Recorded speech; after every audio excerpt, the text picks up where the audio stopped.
আসসালামু আলাইকুম। শিক্ষা একাডেমিতে তোমাদের সবাইকে স্বাগতম।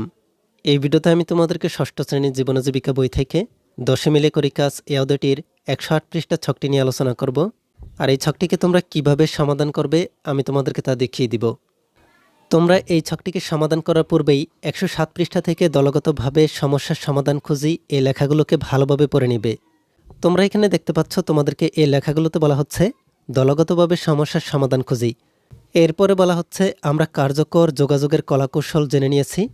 এবার আমরা ইতিপূর্বে দলগত আলোচনার মাধ্যমে আমরা যে সমস্যার সমাধানে কাজ করব বলে বেছে নিয়েছিলাম সেটি নিয়ে একটু ভাবব এবং নিজ নিজ দলে আলোচনার মাধ্যমে নির্ধারিত সমস্যাটির সমাধানের উপায়গুলো খুঁজে বের করব। এর জন্য তথ্য সংগ্রহের প্রয়োজন হতে পারে। তোমরা তো নিশ্চয়ই তোমাদের ইতিহাস ও সামাজিক বিজ্ঞান সহ অন্যান্য বিষয়ে এ ধরনের তথ্য সংগ্রহের অনুশীলন করেছ, তাই না? তাহলে এবার তোমরা যে সমস্যার সমাধানে কাজ করবে তা নিয়ে একটি পরিকল্পনা করে প্রয়োজনীয় তথ্য সংগ্রহ করো। কার্যকর যোগাযোগ কৌশল প্রয়োগ করে উক্ত সমস্যার কয়েকটি সমাধানের পথ খুঁজে বের করো। মনে রেখো, যে কোনো সমস্যা থেকে উত্তরণের অনেক পথ আছে, অর্থাৎ সমস্যা হয়তো একটাই কিন্তু সমস্যা অনেকগুলো। তাই চলো একের অধিক উপায় খুঁজি, সমস্যার সমাধান করি। এরপর তোমাদেরকে পরবর্তী পৃষ্ঠায় এই ছকটি দেওয়া হয়েছে। তোমাদের এই ছকটি হচ্ছে ছক 6.2 সমস্যার সম্ভাব্য সমাধান খুঁজে বের করা। তোমাদেরকে এই ছকটিতে প্রথমেই পূরণ করতে হবে নির্ধারিত সমস্যা, এরপরে লিখতে হবে দলের নাম, সমস্যার ক্ষেত্র, সমস্যার বিবরণ, এরপরে হচ্ছে সম্ভাব্য সমাধানসমূহ। তোমাদেরকে এখানে সমাধানের উপায় 1, উপায় 2, এরপরে উপায় 3 দিয়ে এই ছকটিকে সমাধান করতে হবে। তোমরা কিভাবে এই ছকটিকে সমাধান করতে পারো আমি তোমাদেরকে তা একটি নমুনা সমাধানের মাধ্যমে দেখিয়ে দিচ্ছি। তার আগে তোমরা যারা এখন আমাদের চ্যানেলটিকে সাবস্ক্রাইব করোনি তারা এখনই আমাদের চ্যানেলটিকে সাবস্ক্রাইব করে রাখো, আর যারা সাবস্ক্রাইব করেছো তাদেরকে অসংখ্য ধন্যবাদ।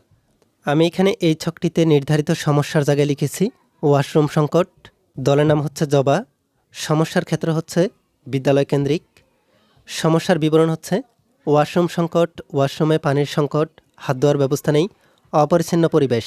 এরপরে হচ্ছে সম্ভাব্য সমাধানসমূহ।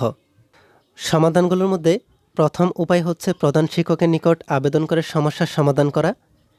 এরপরে উপায় 2 হচ্ছে নিজেরাই স্কুলের শিক্ষার্থীদের থেকে চাঁদা তুলে ওয়াশরুম তৈরি এবং তা রক্ষণাবেক্ষণ করা।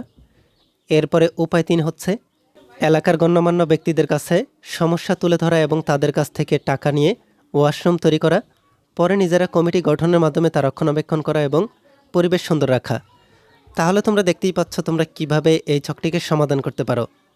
এই ভিডিওতে এই পর্যন্তই। পরবর্তী ভিডিওতে আমি তোমাদেরকে এই অধ্যায়ের পরবর্তী কাজগুলোকে তোমরা কিভাবে সমাধান করবে আমি তোমাদেরকে তা দেখিয়ে দিব।